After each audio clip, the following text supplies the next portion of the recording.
Hello mes petits papillons, j'espère que vous allez bien. On se retrouve aujourd'hui pour parler de plumes.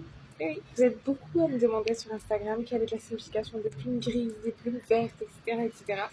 Du coup, je me suis dit, comme j'ai fait avec le papillon de réunir tout de A à Z, j'ai essayé de faire pareil avec les plumes. Bon, n'hésitez pas si jamais à me dire en commentaire les plumes que vous souhaitez savoir, les couleurs, etc. Et j'y répondrai. Mais on va commencer pour l'instant par... Il faut savoir que peu importe la plume que vous allez trouver, dans tous les cas, c'est un signe de l'au-delà, un signe de l'univers, un joli message qu'on vous envoie. Ensuite, bien sûr qu'il y a toutes sortes de plumes, toutes sortes donc de signes.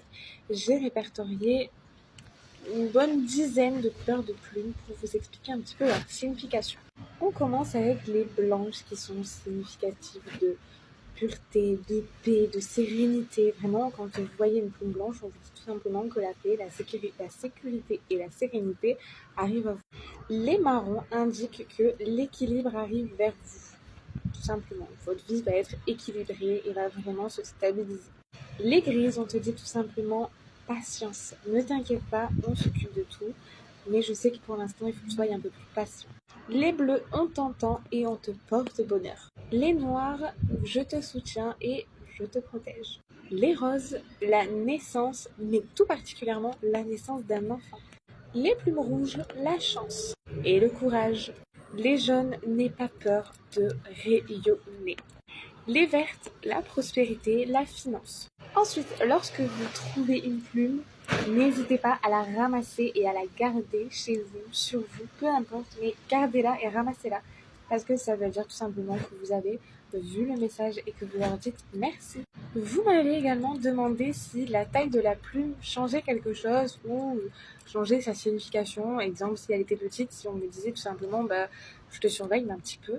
Non, pas du tout. Peu importe la taille de plume que vous allez trouver, même si elle est un petit peu abîmée, même si des plumes s'envolent ou partent et qu'il reste vraiment que la tige ou juste 2-3 plumes, ça ne change rien. C'est tout simplement une plume et donc tout simplement un signe. Ensuite, on m'a demandé pour les plumes de Pan. Celle-ci, elle vous annonce tout simplement le bonheur dans toutes ses formes. Les plumes de corbeau sont tout simplement un signe pour vous dire que je veux réellement t'aider, te guider et t'accompagner. Et pour les plumes de perroquet, aime juste la vie telle qu'elle est actuellement. Peu importe si tu as des hauts et des bas, aime ta vie parce que t'inquiète pas, c'est pas pour rien qu'elle est comme ça et ça va s'améliorer pour du mieux encore. Donc vraiment, vis ta vie et apprécie-la.